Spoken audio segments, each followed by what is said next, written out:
To aid people in confronting feelings of insecurity or unworthiness, I often introduce mindfulness and compassion through a meditation technique called RAIN, the Rain of Self-Compassion. The acronym RAIN originally was developed by Michelle McDonald, one of my early teachers, and has been popularized by Tara Brach. It serves as a way to remember and to engage with mindfulness and compassion with what's arising.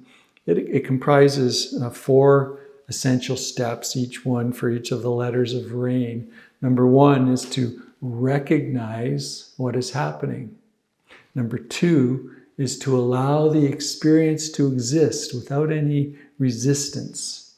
Number 3 is to investigate it with a gentleness and curiosity.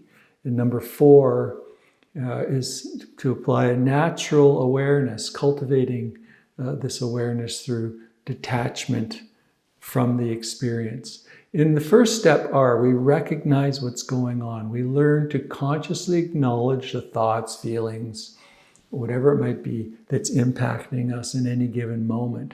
It's similar to waking up from a dream, right? This recognition marks the initial escape from the trance of unworthiness, where we're just not conscious. We find ourselves entangled in these limiting beliefs, emotions, and so on. And signs of this trance may be an inner critic. If you see this inner critic, you're likely in the trance of unworthiness. There's feelings of shame and fear, and there's a weight of anxiety and even depression. Now let's move on to the A in RAIN, allowing. That's giving pause as well. Allowing entails permitting our recognized thoughts and emotions, feelings, or sensations to simply exist without resistance. When confronted with an unpleasant experience, an unpleasant thought, our typical reaction falls into one of 3 categories: self-judgment, numbing our feelings, or diverting our attention elsewhere. Instead of allowing ourselves to fully experience the discomfort, we often shift blame onto others, or we distract ourselves in some way. By pausing with the intention to ease our resistance and allowing the experience to unfold naturally, we carve out some space to go deeper into our true selves. This space fosters a sense of care and enables us to make more thoughtful choices.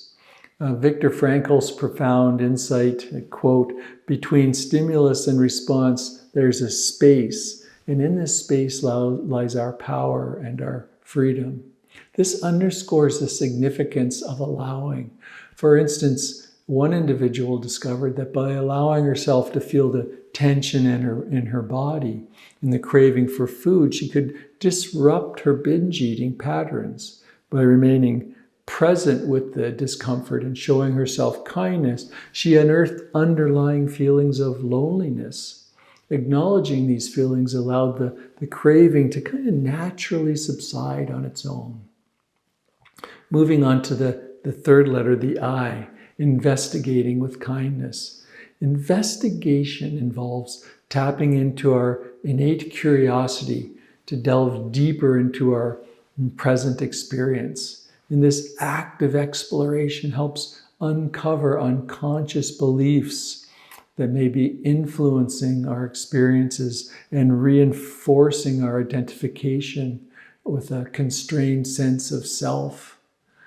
Poet Dorothy Hunt's concept of fostering a heart space where everything that is welcome underscores the importance of this unconditional care in facilitating a genuine investigation.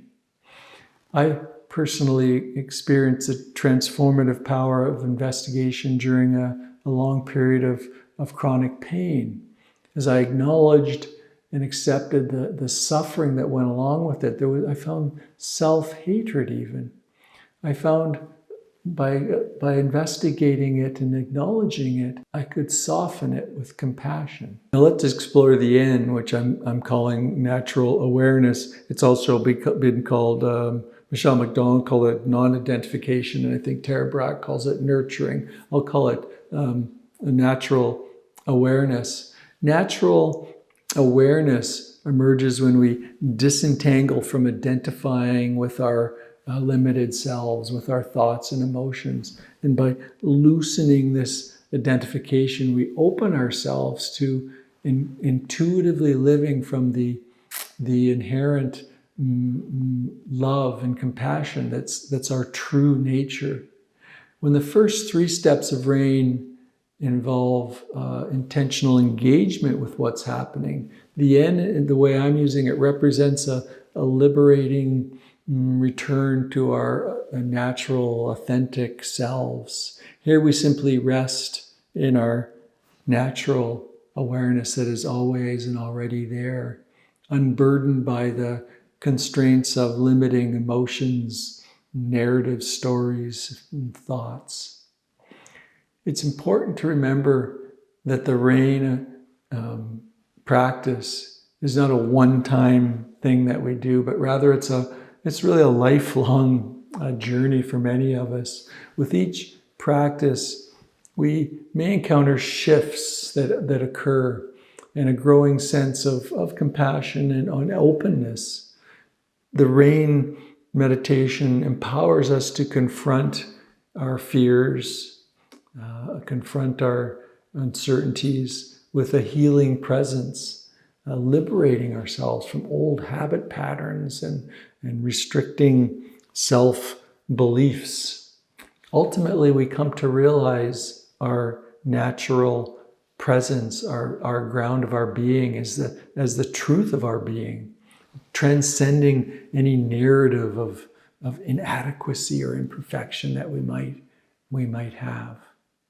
So I hope you find the RAIN meditation useful, and there's lots of information online that you can go to go deeper into it. But if you're suffering with this kind of